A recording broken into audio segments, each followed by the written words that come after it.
මෙච්චර දවස් ඉස්සු සුද්ධ කරපු විදිය වෙනස් කරලා ගෑරප්පුවක උදව්වෙන් ලේසියෙන් මිස්සව සුද්ධ කරගමුද? මෙච්චර දවස් ඔයාලත් බෙල් පෙපර් කපද්දී බාගෙට භාගයක් මහක ගියාද? එහෙනම් අද ඉඳන් ලේසියෙන් සහ අහක නොයන කපාගමුද? try කරලා බලලා අපිටත් කමෙන්ට් එකක් දාගෙන යන්න.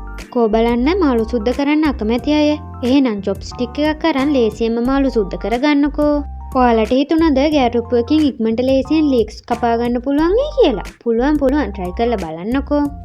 බටර් ගන්න ලේසිකමක් තියෙද්දි මෙච්චර දවස් හැන්දෙන් පීයෙන් බටර් එක හාරද ගත්තේ. කේක් වගේ දෙයක් හදාගන්න මේ ක්‍රමය නියමයි නේද? ඔයාලා try කරලා අපිටත් කමෙන්ට් එකක් දාගෙන යන්නකෝ.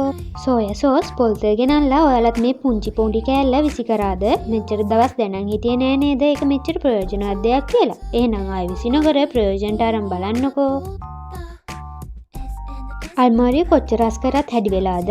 එහෙනම් විසි කරන බියර් කෑන් කොකා කොලා කෑන් වල තියෙන මේ පුංචි කෑල්ල ප්‍රයෝජනට අරන් අල්මාරිය පිළිවෙලට තියාගන්නකෝ.